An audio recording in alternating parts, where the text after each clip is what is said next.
Chers amis, frères et sœurs, bonjour. Soyez les bienvenus dans la présence du Seigneur et à vous également qui nous suivez depuis Internet. Nous vous saluons dans le nom de notre Seigneur Jésus-Christ. Béni soit le nom de notre Seigneur qui nous réunit encore ce matin dans ce lieu. Nous voulons encore nous réjouir, nous voulons encore faire monter vers lui toute notre reconnaissance. Lui dire merci pour tout ce qu'il a fait pour nous, pour ce qu'il nous a gardés durant toute cette semaine et qu'il a permis encore que nous soyons là ce matin. Notre Seigneur est grand, il est glorieux. Il a créé le ciel et la terre. Sa parole dit qu'il dispose de toutes choses et c'est lui qui nous les donne. Et ce matin, nous voulons encore l'adorer, le louer, parce qu'il en est digne. Je vous propose de commencer ces instants par ce chant qui dit « Nous venons dans ta présence pour chanter tes louanges et t'apporter également notre reconnaissance. »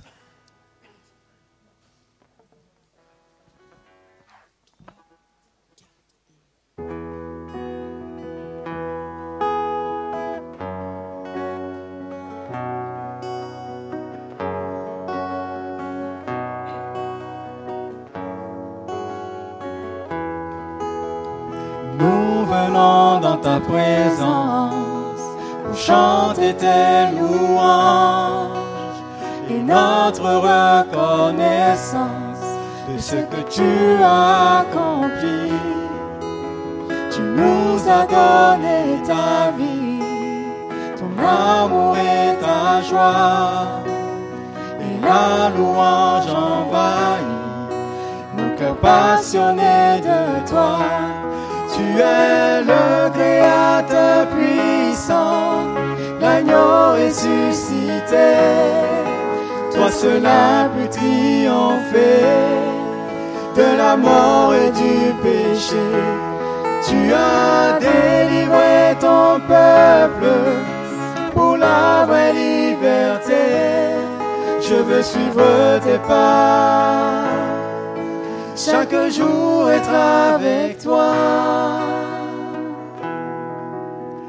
Nous venons dans ta présence pour chanter tes louanges et notre reconnaissance de ce que tu as accompli. Tu nous as donné ta vie, ton amour et ta joie, la louange envahit nos cœurs passionnés de toi. Tu es le Créateur puissant, l'agneau ressuscité. Toi seul as pu triompher de la mort et du péché. Tu as délivré ton peuple pour la vraie liberté. Je veux suivre tes pas, chaque jour être avec toi. Tu es le Créateur puissant, l'agneau ressuscité. Toi seul as pu triompher de la mort et du péché. Tu as délivré ton peuple pour la vraie liberté. Je veux suivre tes pas, chaque jour être avec toi.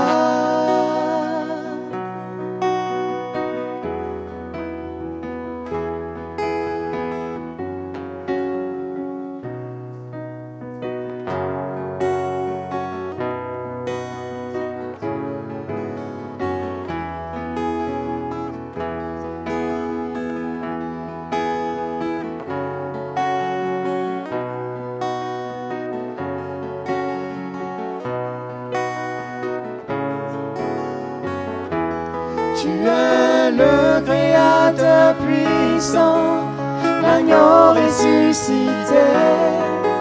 Toi seul as pu triompher de la mort et du péché. Tu as délivré ton peuple pour la vraie liberté. Je veux suivre tes pas, chaque jour être avec toi. Suivre les pas de notre Seigneur Jésus. Chaque jour être avec lui, nous nourrir de sa parole, entretenir cette relation intime, cette relation avec lui, cette relation vivante. Parce que notre Seigneur, il est vivant. Il est le Créateur puissant, l'agneau ressuscité. Lui seul a triomphé de la mort. Il a ressuscité des morts quand il était sur terre et lui-même l'a ressuscité le 3e jour. Montrant ainsi que la mort n'a pas le dernier mot. C'est notre Seigneur Jésus. Il a tout pouvoir. Amen. Dieu, tu es grand et digne de louange.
Le Seigneur, et après plusieurs pourront élever la voix pour faire monter leur adoration, leur reconnaissance.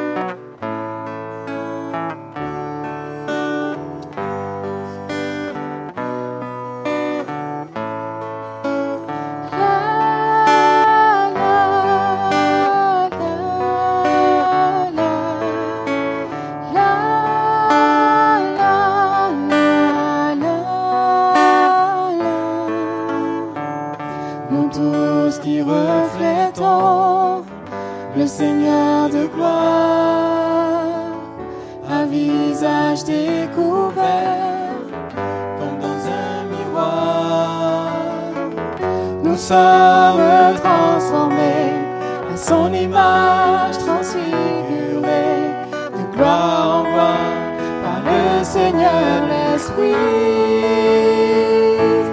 Tu es merveilleux, notre Dieu, notre Père.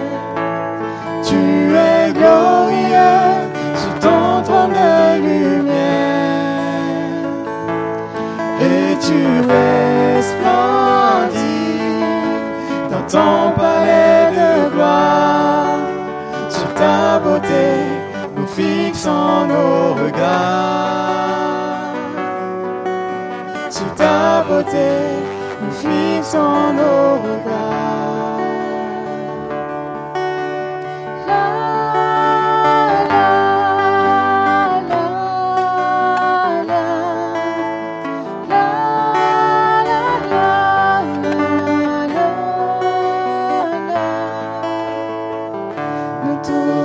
Reflétons le Seigneur de gloire, un visage découvert comme dans un miroir.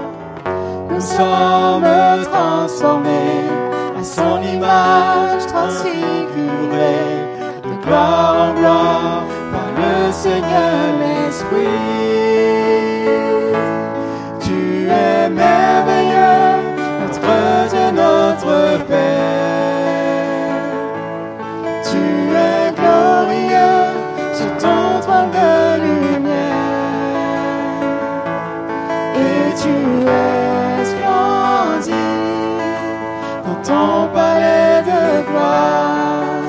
Sur ta beauté, nous fixons nos regards. Sur ta beauté, nous fixons nos regards. Tu es merveilleux, notre Dieu, notre Père. Tu es glorieux sur ton trône de lumière, et tu resplendis dans ton palais de gloire. Sur ta beauté, nous fixons nos regards.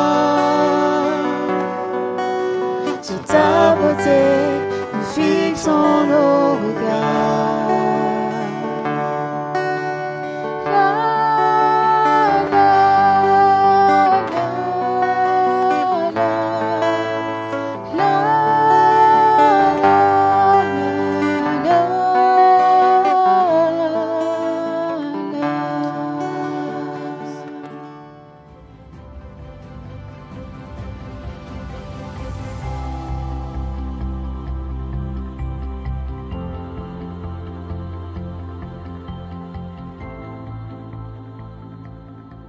Chers amis, frères et sœurs, bonjour. Nous saluons par la même occasion les internautes qui sont venus se joindre à nous pour le déroulement de ce culte. Et le désir de notre cœur, que ce soit dans ce lieu ou devant les écrans, eh bien que nous soyons tous sous la grâce de Dieu. Nous bénissons le Seigneur pour la communion fraternelle, et si certains sont absents de corps physique, eh bien ils le sont en union par l'Esprit Saint. Et comme la parole de Dieu le proclame elle-même, elle dit que la bénédiction qui découle des Saintes Écritures sont l'édification, l'exhortation et la consolation. Eh bien, chers amis, qu'il en soit de même ce matin au milieu de nous, à lui soit toute la gloire. Voilà une première lecture dans le livre des Proverbes au chapitre 11, versets 14 et 15. Pour vous qui n'avez pas la Bible, vous pouvez lire le passage qui est projeté derrière moi sur l'écran. Proverbes 11, 14, 15. Voici ce que dit Salomon avec cette sagesse particulière que Dieu lui avait accordée. Quand la prudence fait défaut, le peuple tombe, et le salut est dans le grand nombre des conseillers. Celui qui cautionne autrui s'en trouve mal, mais celui qui craint de s'engager est en sécurité. Et nous voyons au travers de ce texte, et j'aurais pu citer d'autres textes, que la prudence est une vertu biblique. Une deuxième lecture dans l'évangile de Luc au chapitre 16, l'évangile de Luc au chapitre 16 et au verset 8, et c'est Jésus qui parle et dont je rapporte les propos. Le maître loua l'économe infidèle de ce qu'il avait agi prudemment. Certains textes disent en homme prudent, car les enfants de ce siècle sont plus prudents, entre parenthèses, certaines traductions disent avisés, mais dans le terme grec, ça signifie la même chose, à l'égard de leurs semblables que ne le sont les enfants de lumière. Et pour préciser encore un autre passage, dans l'évangile de Matthieu, au chapitre 10 et au verset 16, l'évangile de Matthieu au chapitre 10, verset 16, et c'est toujours Jésus qui parle, et qui dit « Voici, je vous envoie comme des brebis au milieu des loups, soyez donc prudents comme les serpents et simples comme les colombes. Amen. » Nous constatons encore au travers des deux derniers textes que nous venons de lire dans le Nouveau Testament, l'évangile de Luc et l'évangile de Matthieu, que la prudence est une vertu chrétienne. Avant d'aller plus loin, d'entrer dans le vif du sujet, je voudrais vous donner la définition que nous apporte le dictionnaire Larousse de ce terme prudence. La prudence est une attitude qui consiste à penser à l'avance tous ses actes et à percevoir les dangers qu'ils comportent et agir de manière à éviter toute erreur, tout risque inutile. Alors, pourquoi ai-je eu à cœur ce matin de vous parler de ce terme prudence ? Depuis quelques mois, il y a une pandémie terrible qui s'est abattue sur notre monde. Et nous constatons aussi que les autorités sanitaires font tout leur possible pour réduire, voire enlever, briser cette avec certaines difficultés. Et lorsque cette pandémie s'est déclarée en France, j'ai entendu même au sein de notre Église, et puis d'amis plus éloignés qui m'ont fait part de leurs réflexions et de leur comportement à l'égard de cette pandémie, ces réflexions en disant « encore 8 jours dans la prière et la pandémie sera vaincue ». Un autre me disait encore « n'hésitons pas, notre Dieu est un Dieu de grâce, un Dieu de puissance, encore 15 jours et cette pandémie ne sera plus qu'un souvenir ». Et qu'en est-il aujourd'hui ? Elle est là, elle persiste et elle dure. Alors, cela nous enseigne une chose, c'est que nous n'avons pas le droit de dire à Dieu ce qu'il doit faire. Nous n'avons pas le droit d'imposer, même par la prière, ce que Dieu doit faire dans un temps que nous estimons limité au temps fixé par nous. Ceci n'a rien à voir avec la foi. Et qu'on peut dire à ce moment-là, mais mon frère, qu'est-ce qui se passe ? Et ce raisonnement, contrairement à ce que pensent ceux qui ont exprimé ces mots, ce n'est pas la foi, c'est du mystique. Et quand on regarde la définition du mystique, c'est une partie de la théologie qui traite d'une approche personnelle, non rationnelle, de la réalité spirituelle telle qu'elle est exposée dans les Saintes Écritures. Mais pour affirmer avec foi, en sachant que ce que nous demandons au Seigneur va se réaliser, afin de réaliser que lorsque nous allons prier et que notre prière soit exaucée, il faut au départ une conviction qui nous est donnée et qui est le produit du Saint-Esprit dans notre propre existence. Et cette conviction fera qu'elle sera inébranlable, Elle va résister aux assauts de l'adversaire qui va infiltrer toutes sortes de doutes afin de déstabiliser ce que Dieu nous a communiqué de ce que Dieu met en nous. Et lorsque nous avons cette conviction, eh bien avec ça, on peut déplacer les montagnes et on peut briser, faire fi de toutes les attaques de l'adversaire. On le met à néant. Et en attendant, comme le dit les Saintes Écritures et qui incessamment nous le rappellent, il faut veiller et prier. Dieu a ses plans, et contrairement à ce que certains pensent, écoutez bien, parce que là on va entrer dans quelque chose d'important, c'est Dieu contrôle toute situation. Celui dans lequel nous croyons, celui à qui nous avons donné notre existence, il connaît, il sait toutes choses. Et il est capable, lui, d'avoir toujours le dernier mot dans les temps, même si ces temps semblent tarder. Je vais vous donner un témoignage. C'est un témoignage que certains d'entre nous connaissent, mais à l'attention du plus grand nombre. Vous ne le connaissez pas et je vous le rapporte en toute simplicité. Certains savent que mon épouse est atteinte d'une maladie cardiaque dès son plus jeune âge. Quand je l'ai connue, elle venait d'être opérée à cœur ouvert. Nous habitions sur la côte. Cette opération s'est faite à Lyon. Et malheureusement, au bout d'un certain temps, le mal est réapparu.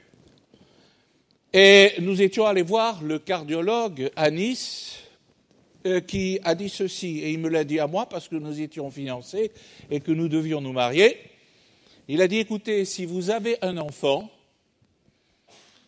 votre fiancée, votre future épouse, elle restera sur la table, ce sera fini pour elle. Et il faut vraiment que vous réagissiez pour une deuxième opération. Mon épouse et moi, nous nous sommes mis devant le Seigneur et nous avions estimé que le temps n'était pas venu pour ça. Donc nous avons quitté la région niçoise, nous sommes partis en Lorraine, mais chaque fois, pour les périodes de vacances, avec nos enfants, on a eu 3 garçons. Et quand nous allions en vacances sur la Côte d'Azur, on s'est arrêté dans une église très importante du centre de la France. Il y avait environ 1000 personnes, et pendant que nous étions dans le recueillement, un homme s'est levé, il est monté sur l'estrade et il a pris le micro. Et quand il a pris le micro, j'ai eu le sentiment que ce qu'il allait dire concernait mon épouse. Et je me suis tourné vers mon épouse en disant « Attention, parce que ce frère va dire te concerne », mais j'ai tout de suite vu qu'elle avait compris qu'elle avait eu la même conviction que moi. Et le Saint-Esprit nous a parlé. Et il a dit qu'il connaissait parfaitement la situation, qu'il connaissait les problèmes, les difficultés que nous rencontrions. Et écoutez bien, il a dit aussi qu'il ne la guérirait pas. Mais qu'à chaque moment difficile de notre existence, il sera à nos côtés pour nous consoler, pour nous relever, pour nous encourager, parce qu'il avait la situation en main. Lorsque nous avons quitté le culte, nous étions remplis de joie. On était heureux. Non pas parce que mon épouse n'était pas guérie ou que nous n'avions même pas l'assurance qu'elle serait guérie. Mais il y a une chose que nous savions, c'est que Dieu savait, Dieu sait, et qu'il ne nous abandonnera jamais. Et que dans tous les moments difficiles, et nous en avons connu par la suite, il y a quelques années, à Toulouse, à la clinique Pasteur, le cardiologue, chirurgien a dit, là, il faut l'opérer, à cœur ouvert, une deuxième fois. Et on a senti, mon épouse me disait, je crois que c'est le moment. Rétrécissement vitral, il fallait changer la valve, etc. et tout. Et donc, quand elle est entrée en clinique, je suis resté dans la salle d'attente. L'opération a duré 3h30, 4h, je ne sais. Mais toujours est-il qu'à la fin de ce moment, l'infirmière est venue me rejoindre et elle m'a dit « Monsieur Truchel, il y a le médecin, le chirurgien qui veut vous voir. » Alors, je suis allé dans son bureau, il m'a dit « Asseyez-vous ». Il m'a dit « Je voulais vous dire que je n'ai pas fait ce que je m'étais engagé à faire. » J'ai dit « C'est-à-dire, docteur ?» C'est-à-dire que là, je devais remplacer la valve et j'ai vu que ce n'était pas utile et que cela ne correspondait nullement aux radios que nous avions faites. Donc, avec le doigt, j'ai élargi pour que tout rentre dans l'ordre. Et quand j'ai regardé vers le ciel, j'ai cru voir Dieu qui m'a fait un clin d'œil. Et donc, je me suis dit, merci Seigneur. Et puis le problème s'est encore renouvelé, a été préparé pour la troisième fois à cœur ouvert. Insuffisance cardiaque, très grave. Même le médecin généraliste a dit que si vous avez préparé les papiers, vous n'avez pas fait, faites-le, parce que demain n'est pas assuré. Et donc, quand nous avons contacté à la suite le médecin, la cardiologue, qui la suit habituellement, en disant « il faut que je lui mette un pacemaker ». Alors, il y a eu une discussion. On n'accepte pas cela de gaieté de cœur. Mais après la pose de ce pacemaker, écoutez bien, l'insuffisance cardiaque a disparu. L'hypertension a considérablement baissé. Elle n'est plus en danger de ce côté-là. Elle se révèle quand même un cœur qui est fatigué avec tout ce qu'elle a subi, mais je puis vous certifier ce matin qu'elle monte les escaliers plus vite que moi et elle porte des colis plus lourds que moi. Alors j'ai dit merci Seigneur. Pour moi, pour mes enfants, pour les petits-enfants, tu nous as accordé un répit. Et en Seigneur, eh bien, on te donne à toi seul toute la gloire. J'ai eu l'occasion, il y a quelques années, de partager ce témoignage dans une église du nord de la France. C'était un vendredi soir à la réunion de prière. Et il y avait au sein de l'auditoire le trésorier de l'église. Les ophtalmologistes ont constaté qu'il y avait un problème au niveau d'un œil. Et par acquis de conscience, ils ont envoyé mon frère et mon ami à Paris pour des examens plus approfondis. Et là, le diagnostic a été terrible. Son œil était atteint d'un cancer et qu'il fallait l'opérer. Et pour l'opérer, eh bien, il fallait lui enlever l'œil. Et quand nous nous sommes vus à l'époque, c'était un souci pour toute la famille. Perdre un œil, ce n'est jamais très réjouissant. Et le vendredi soir, à la réunion de prière, lorsqu'il est sorti, il m'a dit « Théo, je ne suis plus découragé parce que je sais, j'ai pris conscience ce soir que Dieu sait, qu'il connaît la situation et je lui fais entièrement confiance, quelle que soit l'issue de cette affaire. » Il était heureux. Il n'était pas guéri, mais il était heureux. Écoutez bien, quelques mois après, son problème a été rétabli. Et il a dit, tu vois, la confirmation que j'ai eue, elle s'est vérifiée, elle s'est confirmée, et je rends au Seigneur toute la gloire. J'ai fait encore, dans une église de Bretagne, il y a déjà quelques années, où j'ai eu l'occasion de partager un petit peu, mais dans un autre domaine, le témoignage de mon épouse. J'étais en mission dans cette région et le pasteur m'a demandé si je voulais apporter quelques mots un dimanche matin à l'église. C'est quand même une église de 250 personnes. Et quand je suis monté sur l'estrade, je peux vous dire que j'étais malade, j'étais fiévreux. Le climat de Bretagne à cette époque ne m'a pas été très clément. Et c'est un peu dans le brouillard que j'ai parlé. Et donc, à la fin de la prédication, je suis descendu et le pasteur qui était assis dans les premiers rangs s'est levé. Il s'est jeté sur moi et il m'a pris dans ses bras et il m'a embrassé. Alors je me suis dit, mais qu'est-ce qui se passe? J'ai rien dit de terrible. Qu'est-ce que j'ai fait? Et j'ai appris plusieurs mois après que son épouse était gravement malade et condamnée, mais qui n'a jamais voulu le dévoiler à l'Église. Il l'a gardé pour lui et sa femme, intimement, en présentant jour après jour cette situation devant le Seigneur. Et j'ai compris à ce moment-là que, involontairement, j'ai été un petit panneau indicateur, rappelant incidemment à notre sœur avec laquelle je n'avais même pas parlé, en lui disant « Dieu sait, Dieu connaît toutes choses, et ta vie est entre tes mains, il ne t'arrivera rien sans que je ne puisse le permettre. » Vous savez, chers amis, frères et sœurs, si simplement vous pouviez quitter ce lieu avec cette conviction dans votre cœur, c'est que rien de ce qui se passe dans votre existence, rien des problèmes auxquels vous pouvez être confrontés, rien des épreuves que vous pouvez traverser, rien de cela n'échappe à la connaissance de notre Dieu. Parce que Dieu sait et qu'il contrôle. Vous savez que mon épouse et moi, nous sommes des passionnés d'histoire depuis des années. Depuis quelque temps, en particulier, mon épouse a étudié l'histoire de l'Église, de son début jusqu'à nos jours.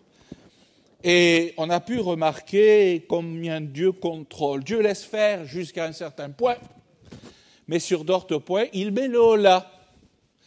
Et nous avions évoqué il y a quelque temps, lorsque les légions romaines sont descendues de la Syrie en traversant la Galilée, la Samarie, pour mettre ensuite le siège sur Jérusalem, un auteur du IIIe siècle a prévenu l'Église de Jérusalem qu'il fallait qu'il se hâte de quitter Jérusalem parce qu'une catastrophe allait s'abattre sur la ville de Jérusalem.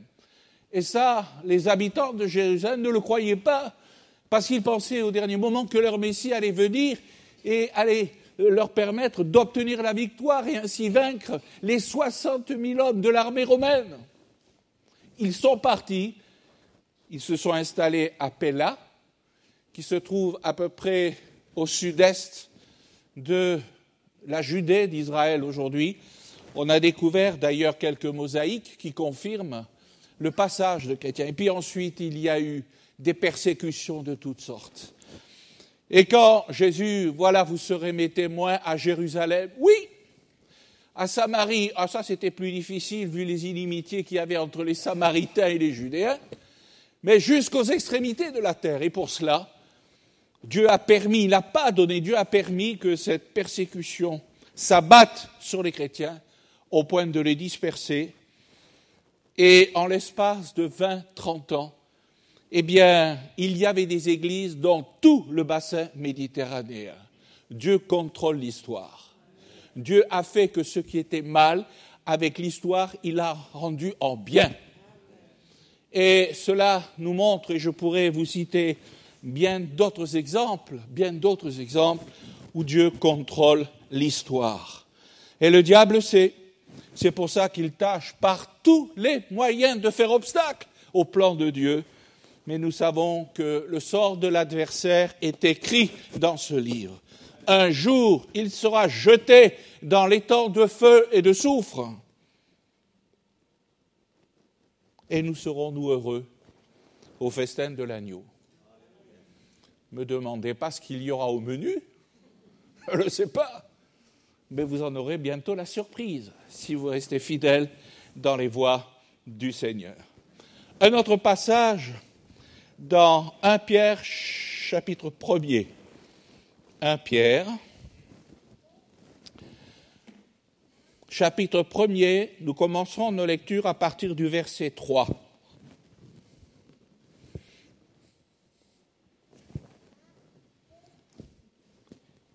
Béni soit Dieu,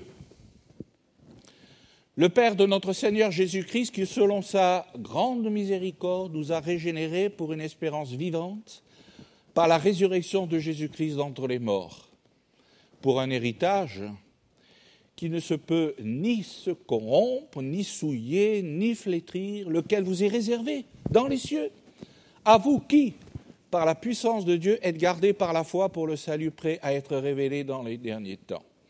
C'est là ce qui fait votre joie, quoique maintenant, puisqu'il le faut, vous soyez attristés pour un peu de temps par de diverses épreuves, afin que l'épreuve de votre foi, plus précieuse que l'or périssable, qui cependant est éprouvée par le feu, ait pour résultat la louange, la gloire et l'honneur lorsque Jésus-Christ apparaîtra.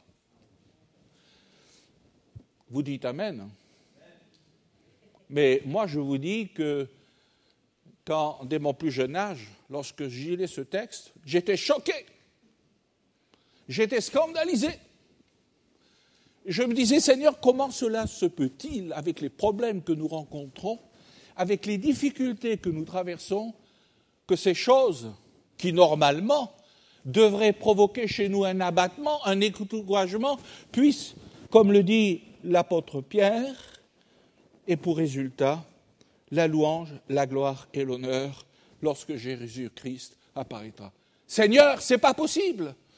Moi, quand je rencontre des gens qui sont éprouvés, et drôlement éprouvés, ils sont abattus. Et là, il dit non, parce que ces choses vont produire en vous la louange, la gloire et l'honneur. Eh bien, frères et sœurs, ce sont les épreuves de la vie que nous avons rencontrées avec mon épouse et des témoignages de frères et de sœurs qui sont passés par de grandes difficultés.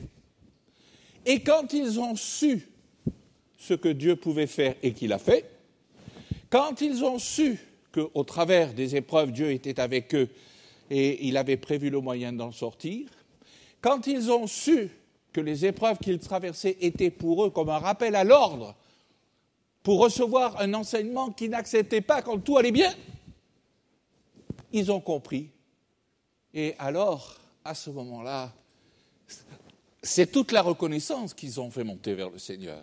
C'est effectivement la louange, l'adoration qu'ils ont adressée au Seigneur. Parce que pour les uns, la leçon avait été comprise.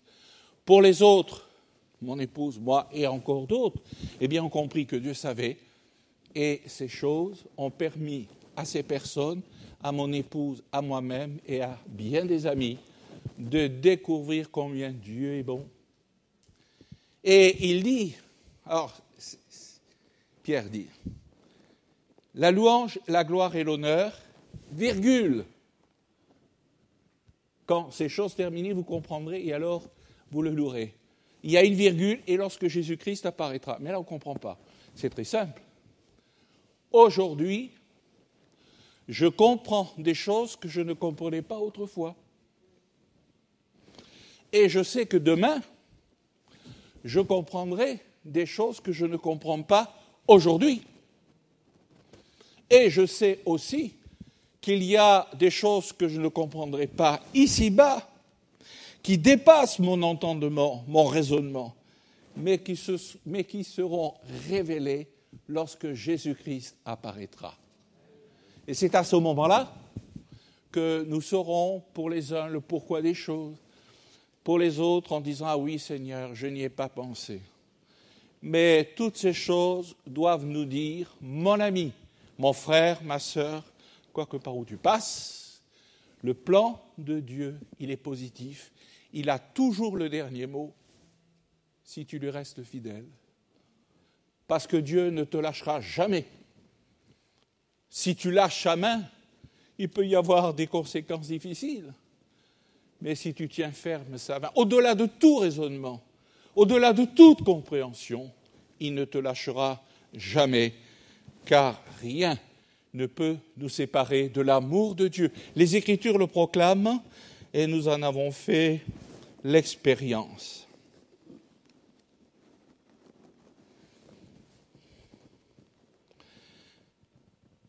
Un dernier texte avec un dernier témoignage. Dans l'évangile de Matthieu au chapitre 5, l'évangile de Matthieu au chapitre 5, verset 44. Il faut faire attention, là, préparez-vous, parce qu'à la suite de ce texte, il y a une question que je voudrais vous poser. Puis à vous aussi, qui êtes devant vos écrans. À vous aussi, je la pose la question. Alors voici le texte. Mais moi, je vous dis, aimez vos ennemis, bénissez ceux qui vous maudissent, faites du bien à ceux qui vous haïssent, et priez pour ceux qui vous maltraitent et qui vous persécutent, afin que vous soyez fils de votre Père qui est dans les cieux.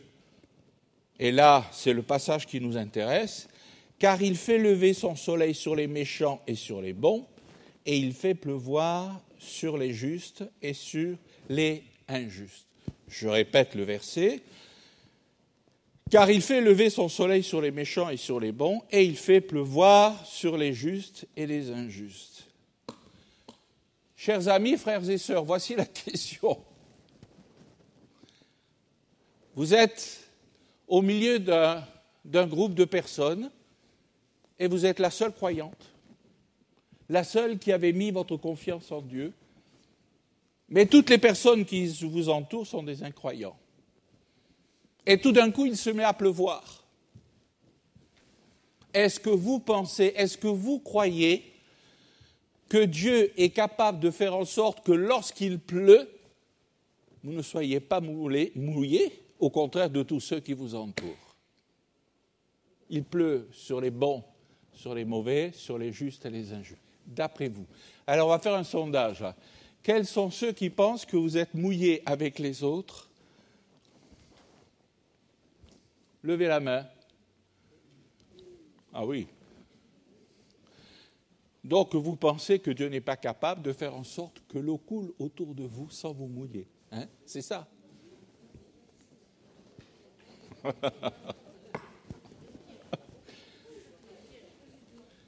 Écoutez bien. Il y a un jour, Marie va recevoir la visite d'un ange.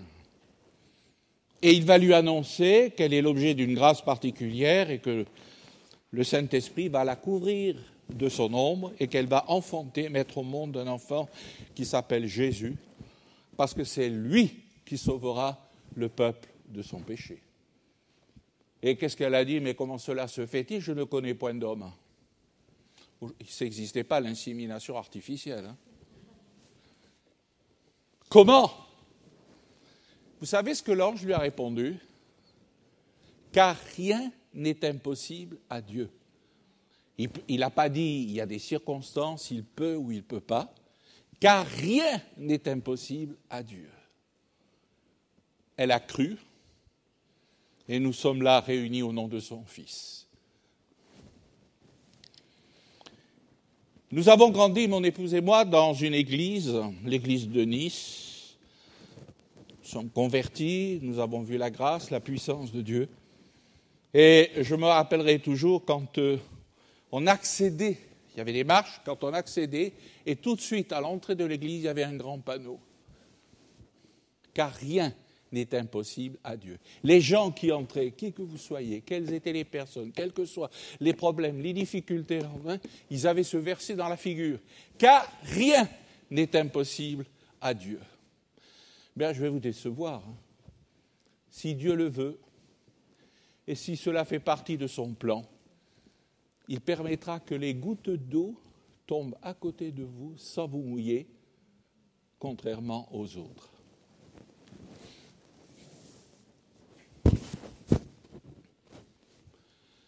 En 1950, de 1950 à 1953,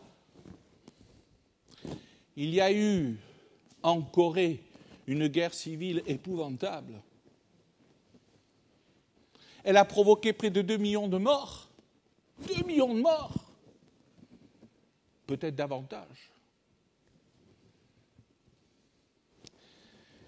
Avec la complicité, l'assistance de plusieurs puissances étrangères qui se sont mêlées à ce conflit, il s'est produit des choses abominables.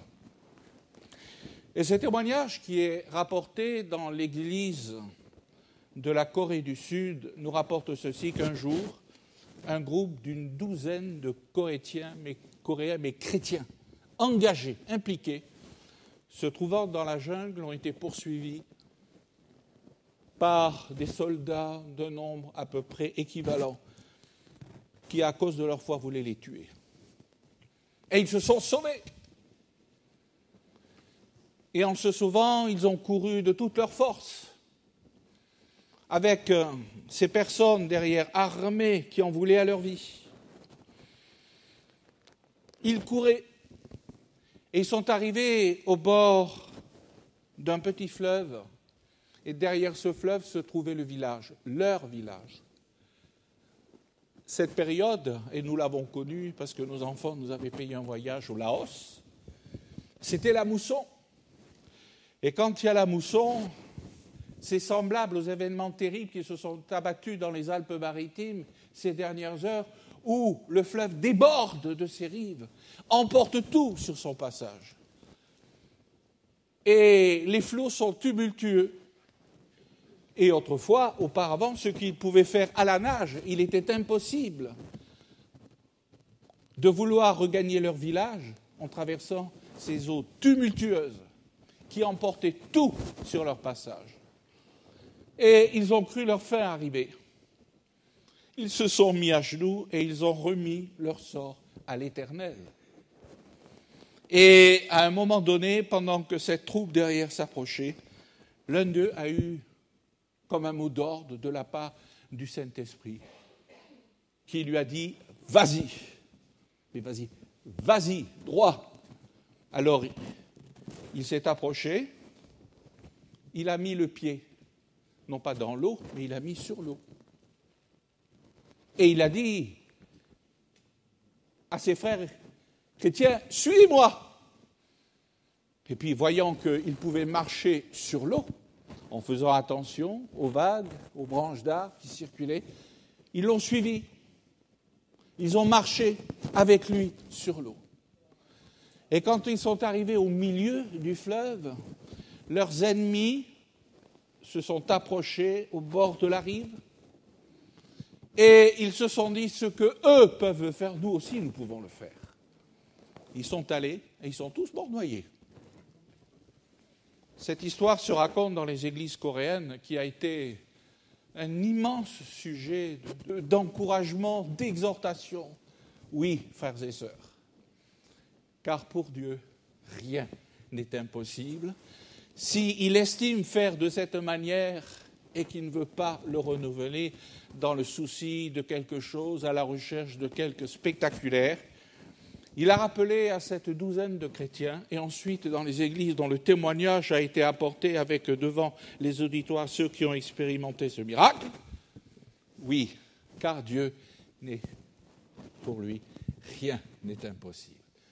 Alors, la leçon principale, l'enseignement principal que je voudrais simplement vous apporter ce matin, c'est que Dieu est grand, il contrôle toutes choses. Et rien dans ce monde, ce qui se passe, et en particulier pour les enfants de Dieu qui ont du prix à ses yeux, rien n'échappe à sa connaissance, ni à son contrôle. À Dieu toute la gloire. Amen. Seigneur, ta parole est la vérité. Merci pour l'exhortation, pour les encouragements qu'elle nous prodigue. Et s'il y a quelqu'un ce matin, peut-être qui est un petit peu découragé pour savoir où il se trouve et qu'est-ce que tu peux faire, tu mets dans son cœur que dans toutes circonstances, tu as toujours le dernier mot, même s'il semble que ce dernier mot tente à venir. Eh bien, Seigneur, tu bénis, Seigneur, ce matin, tu répands ta grâce, tu répands toute ta bonté, et que ton nom soit glorifié au siècle des siècles. Amen.